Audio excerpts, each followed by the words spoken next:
In today's video, I'm going to show you how to get the smoothest experience on AMD. So first what you want to do is go into your AMD software, go into your settings, go to display, and enable FreeSync Premium. You're going to have to do this into your monitor as well.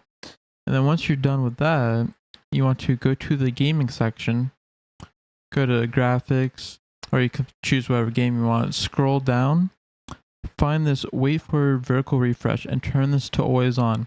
Now I know what you're thinking. VSync is bad and it's input lag, but trust me, these days, enabling FreeSync plus VSync feels absolutely amazing. My game has never felt smoother, no stutters. An additional thing you can do in the software for less stutters is enabling GPU scaling. Like I noticed in at least Apex, all my stutters went away and my game looked a bit crisper. Now, after doing that, you also want to go into display settings, go into graphics, and make sure that variable refresh rate is on, and optimizations for Windows games is also on. Now, you may not play games directly in Windows, but all DX12 games are a form of border screen windowed, so this will help reduce latency. Now, once you have FreeSync and VSync on in your driver, you want to open up your game of choice. Like for mine, it's typically Apex. Okay, now once you have Apex loaded up, you just want to go into the settings and turn on triple buffered. Not double buffered, not dynamic or adaptive, but triple buffered. This will make your game look super smooth. And then the last thing you need to do, I mean, at least for this game, it's a 300 FPS cap. So it's hard locked at 300 FPS. I'm on the 360 Hz monitor, so I don't need to cap my frames. But let's say you're on like a 240 Hz monitor. You want to cap 10 under your refresh rate. So how you want to do that is ideally do it in the game.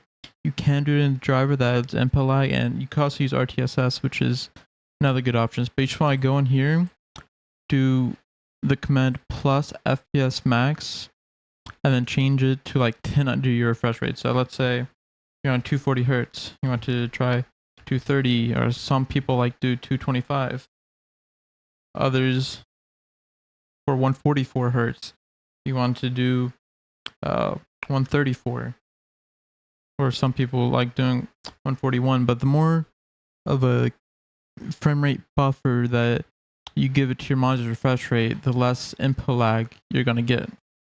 Another thing for smoothness, this is the last thing you would want to change. Now, if you watch a lot of optimization videos in the past, a lot of them tell you to disable high precision event timer. Now, you do not want to disable it. You want to keep it enabled. It will help you run high polling rate mice. I mean, I run 8K with absolutely no stutters. My game feels super smooth, and it's just an enjoyable experience. There's been a lot of placebo effects and a lot of misinformation in the optimization scene lately.